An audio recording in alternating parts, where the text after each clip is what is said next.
I've had enough of this dick! She smashes her fists onto the desk, startling Yuri and Sayori from their books and Monica from her laptop.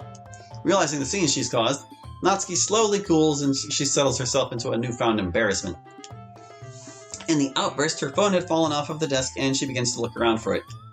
Jesus, how far did... Oh! To the left of my desk leg, I find her phone, screen side down, and grab it for her. Not the first forum rage quit I've seen. Yeah, there's this one freaking jerk on the forum I always argue with. I'm starting to consider banning him, but he hasn't broken any of the rules. I'm not about to get demoted over some idiot online. Mod, huh? Tough work. That's why I always turn the position down. It's more stress than I'm willing to deal with. Anyway, here's your Oh, thanks! As she reaches for her phone, my eyes drift down to the screen. Upon a quick gaze, my grip on the phone tightens. Natsuki tries to grab the phone from me, but is confused when she discovers how tightly I'm holding onto it. Can I have my phone back? And the moment I looked at Natsuki's screen, I snuck a peek at her new username. And what I found causes my blood to run cold. You're in a minor. Yeah? How do you... Natsuki soon realizes how I know that name, and her eyes widen in disbelief. For a moment, we simply sit there motionless, neither saying a word. After around a minute or two of silence, we manage to utter a few short words. It can't be. You've got to be kidding me! Sayori, having just put away her book, skips over to the two of us, completely oblivious to the tension in the air. Ooh, what's going on over? So you're the dick who's always on my case! Whatever delusion Sayori previously held about the two of us is smashed as is the silence between me and Natsuki when she lets out a burst of furious energy. Whoa, whoa, whoa, on your case? I'm not trying to constantly antagonize you. You know damn well I'm just being dragged into your shit. Really? Then how come whenever I feel the need to post, for some reason, you're always one of the first to comment? Statement, not a question. I do that for every fan art post. You aren't special, sweetie. Neither is the art you post. I swear to God, you posted that same image of Tomoya and Megumi like 20 times. The two of us quickly jump right back into the argument we were having online. The other three members seem at a complete loss on what to do. Ha! You know what? Whatever.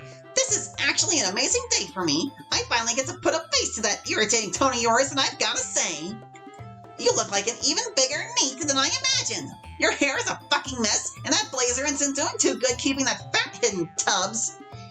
Ugh, don't act like you're some hot piece of ass. I've seen guys with bigger chests than you. Are you actually a girl or some creepy cross-dressing exhibitionist? What? You son of a... Monica tries to interject between the two of us. Guys, don't you think you're going a little... This doesn't involve you! Monica's attempt at resolution is quickly shut down. With a growing anger overwhelming my thought process, I realize I need to quickly end this argument before it gets worse. Come on, Sayori, let's just go home. I'm already tired of dealing with this gremlin. Gremlin? Insulted, Natsuki has little time to think of a comeback before I dragged myself and Sayori out of the clubroom. Comeback is one word. Later, guys! I yelled back to them down the hallway as I rushed the two of us to begin the walk home.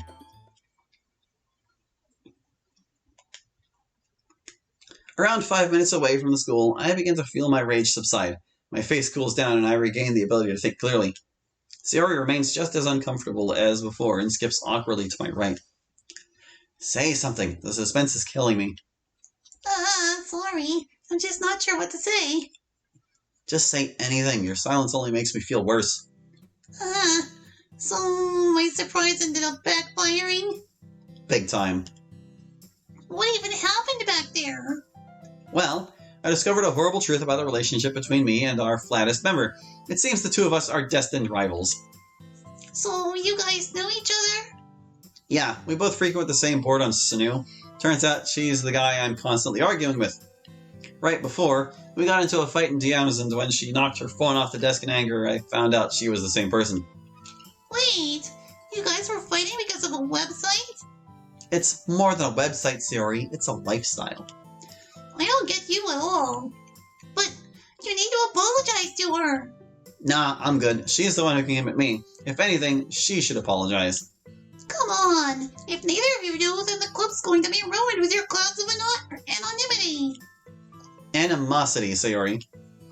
You get the point! Sayori raises a good point. It'd suck if I ended up dragging down the entire club. At the same time... I'll think about it. Right now, all I want to do is go home and relax. That gremlin's giving me a massive headache. I guess that's good enough. Oh, make sure to read the book from the club tonight. We'll see. With the topic of resolution behind us, the two of us quickly float back into our usual groove.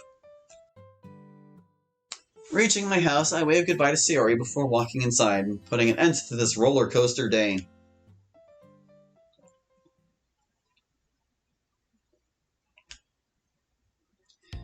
Leaning in my chair, I take a moment to stare up at the ceiling and think. So that plan to get Natsuki couldn't have gone worse. Well, I guess it could have, but whatever, I get my own point. Despite the fight, I feel a great deal of disappointment at having blown my chance with Natsuki. Even if I didn't start it, I still feel like a complete tool for fueling it further. The fight's vestige still lingers in my head, birthing a deep pit of regret in me. In a vain attempt to distract myself, I begin to browse the other forums on Snoo, but the squabble remains at the front of my mind. I reach into my bag and pull out my book as a last-ditch attempt at a distraction. However, it instead brings up an even more painful memory. God, I embarrassed myself big time today. Not only did I get into a fight on the second day, but I couldn't give an answer during the discussion. Another wave of embarrassment burns my face as I lift myself out of my chair and throw myself onto my bed in shame. I probably could have thought of something if everyone wasn't looking at me like. I throw these words into the silence of my room, somehow hoping to convince myself. The question of what I enjoy seems so simple on paper, but I find it painfully hard to answer once presented with it. There's no one thing I enjoy, no one genre, or specific writing style, or author, or anything. I just like what I like. The same conclusion I gave Monica, which felt at least acceptable at the time, feels extremely hollow once I repeat it to myself. I throw the covers over my head and shuffle around in my sheets to try and summon some sleep to chase these thoughts thoughts of inadequacy from my head. As drowsiness overtakes me and my eyes grow heavy, a single scary thought begins to bury itself into my mind before being replaced by the fuzzy silence of sleep.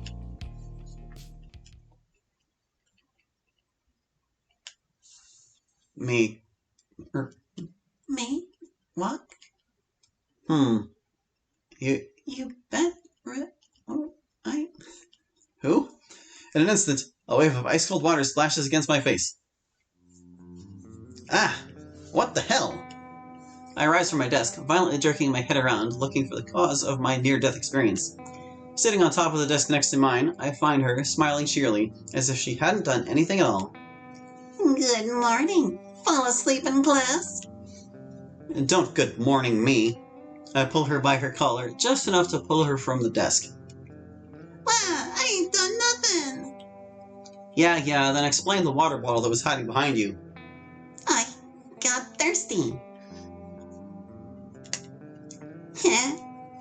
I continue to glare at her, but she completely ignores me, escaping from my grasp and reaching for her bag. Come on, let's get going. School's been out for 10 minutes already. Alright. You could have awakened me. Woken me up. I guess in this case it would be woken me up, gentler though. But then, what would I do? But then what would I do with my leftover water? Drink it? Like a normal person? She's wearing cat ears, bro. She slips into the hallway, still ignoring me. Talk about normal to a normal girl. Not one with a cat girl headband. Oh, no, she's calling you out on it.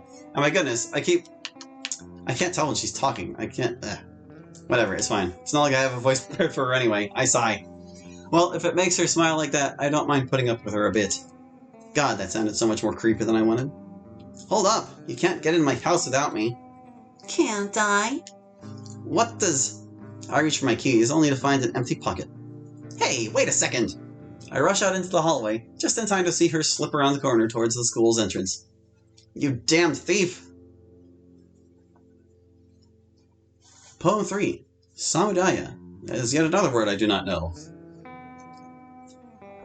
And there's the credits for that episode.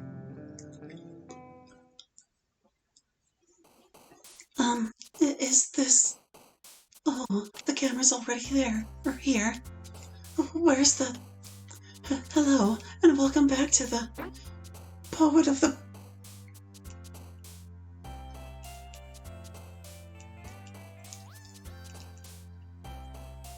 It's okay, Yuri. Do I have to continue? I don't remember boob text malfunction being in the list of valid excuses, so... Oh, okay. Sorry for the difficulties. Let's just get on with the poet.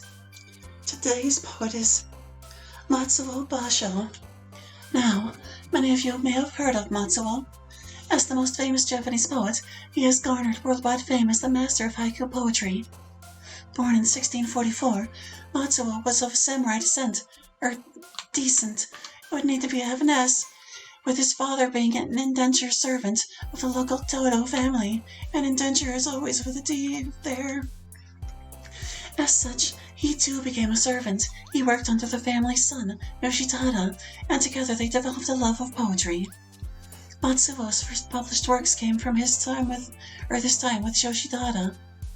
But Yoshitada would pass away at an early age, bringing Matsuo so much grief that he left home and began to wander around Japan. Matsuo's recollections of this wandering are very foggy. What little he writes from the time includes idle desires about wanting a stable career. Oh, and there was also mentions of a fascination with homosexual love, which actually has a lot of interesting... Down, girl. Sorry. Regardless of the details, he continued to publish collections of his poems during this time. Around then, he also developed a persistent fear that he had made a mistake pursuing poetry. This fear would plague him for the rest of his life. Eventually, he found a group within Edo that recognized his talent. He was given a class of students whose own works served to further Matsuo's popularity. If I may go on a tangent, there's something I'd like to bring up. Sure. Try to make it quick, though. I don't know how to pause this thing.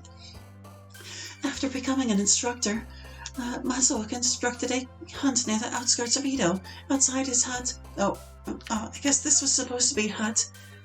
And, instructor ends with an O. Outside his hut, his students planted him a banana tree. The tree became a namesake of his last name, Basho, which is actually his pen name. Of course, Matsuo's anxieties about his life choice didn't settle, and various tragedies, like the death of his fat mother, worsened his mental health. Tragedies as an E here. Having enough, Matsuo wandered on once again, certain he would be killed by local bandits or the wilderness. Instead, he found wonder in the natural world. He became enraptured by the local scenery, the people, and the passing of seasons. So, when Matsuo came home, he found himself filled with passion once again. He entered a fervor and began writing poem after poem while secretly planning on their journey. Fervor has an O. After 3 wanderings across Japan, Matsuo would depart on his final journey to the city of Osaka. It's here that he would pass away at the age of 50, surrounded by his disciples. To me, the life of Matsuo Basho feels very much like... secretary? Oh, what? Sorry to disturb you, but you seemed to be dozing off. Oh, no, I'm good. Keep going. Oh, okay. Right. To me, the life of Matsuo Basho feels very much like the idealized hero's journey.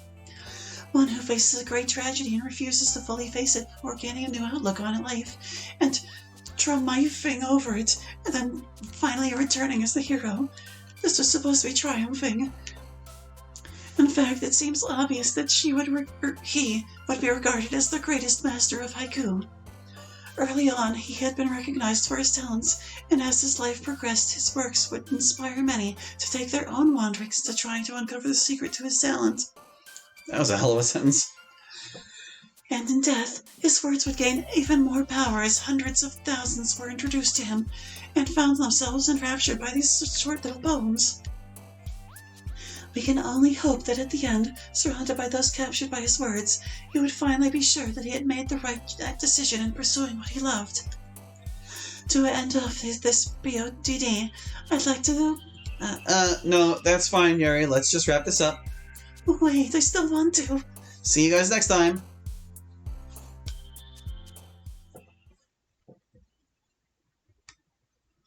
I guess you wanted to talk about the homosexuality. Class remains the same as usual. However, time feels incredibly slow as the clock seemingly ticks away at a snail's pace. The teacher's speech mushes together into a mess of sound and syllables. The students around me show no indication that they even acknowledge the teacher's presence, and instead talk amongst themselves about everything and nothing. Wait, what happened with... The words of someone in the crowd seem to cut through the rest as they mention the name of a particular student. A slight ping of paranoia flows through my mind before being quietly strangled into silence by my mind flooding itself with other thoughts. I take a deep breath as the teacher turns away from the board and directs a more personal speech to the class. Despite the obvious attempt to grab their attention, no one looks towards him. In fact, the chattering among them seems to grow stronger. He doesn't look fazed by this, perhaps used to a certain level of disrespect for students at this school, and instead continues on. As you all know, the school year is coming to an end, and next month you will all have your finals before moving on to your senior year. The counselors have emailed us teachers to give out a friendly reminder to each of you. While graduation may be more than a year away, it is very important each and every one of you consider your future career prospects. End of the year speech already, huh? Another year of high school seems to have passed me in the blink of an eye. Okay, I didn't say it before because, sometimes people get away with it, but high school is 2 words, and, way earlier in this recording session, there was a time where it was 1 word, and you should, fix that. It seems only last week when I was forced by Sayori to join the Literature Club's first few meetings, eventually I was able to get her off my case and convince her to stop dragging me along. Since then, I haven't seen anything of her in person. I assume she's been too busy with her new responsibilities. The rumors from a few students have allowed me to keep up to date on her life, however. Even someone like her can find someone, huh? Through the social maze of rumors, I discovered she had found herself a boyfriend, and the two have been overly affectionate whenever they could find the chance. Their lovey-dovey nature seems to be the focus of much of the student body's grievances. Monica seems to be as popular as ever, even recently winning some kind of award in a writing competition. There have been, of course, rumors that she has been sleeping around, but as far as I know, there has been no actual proof of these claims. Damn shame, too. Bet she's got a fine ass under that skirt. I shake that perverted thought from my mind. As for the other two, what were their names? Natsuri and Yang? I haven't heard anything I can trace back to them reliably. There was an incident with a girl getting into a altercation, as the school put it. It would be an altercation. That sounded like how I remembered Natsuri, but I hear she's still in therapy after the aftermath. I just casually pray neither of them were the victim. They say that girl still hasn't returned to school, and it will most likely stay like that since the news is so widespread. As I narrated the year in my head, the teacher's drivel continued on without me, and with nothing else to do, I returned my attention to him. So make sure to prepare for next month by studying over the material. Even if it's as simple as 1 problem a day, it can go a long way. A long would need to be 2 words here, yes. Don't procrastinate. You may feel your worth will go on forever, but eventually it'll catch up to you. Your youth is what it said. I'm dumb. Funny enough, time seems to have come to a crawl. I haven't heard the ticking of the clock in a while due to the increasingly loud chatter of the students around me. It amazes me how easy it is for people to lose their concept of time. So, make sure to make the best of it. Study, of course, but take advantage of it the best you can. Go out with your friends, date a cute girl or guy, cause some trouble while you're young. The teacher begins to list off various ways to spend time before closing off with a few simple words. If you don't, you'll find that time's caught up to you. Everyone runs out of time eventually. Everyone runs out. I repeat his words to myself as the chatter from the students increases to an absurd level. People laughing and yelling take center stage. With only a month till finals, I should probably begin to study a bit. I'll just go home and watch porn. Studying is not going to do anything for someone like me. No, I really should study. I've got enough time left. I should use it. I haven't been paying attention to any of my classes. A month isn't enough time to review it all. The teacher turns back towards the chalkboard, and his speech mushes together and becomes nothing but a mix of sound and syllables, yet again. The clock on the wall begins to cut through the chatter of students again, but the students themselves seem to become even more unhinged. I take a deep breath as the teacher turns away from the board and looks towards his class, ignoring their lack of attention, probably used to... As you all know, the school year is coming to an end in 2 weeks, and you will all have your finals starting next Monday. The counselors have emailed us teachers to give out a friendly reminder to each of you. While graduation may be more than a year away, it is very important each and every one of you consider your future career prospects. End of the year speech already, huh? Another year of high school seems to... So, don't procrastinate with your study. You only have so much time left to run here, so make sure not to waste it. Go out and cause trouble with your friends, get that one girl or guy's number. After all, it's 2 words. Everyone runs out of time. Everyone runs out of time. I repeat these words, which seem familiar on my tongue.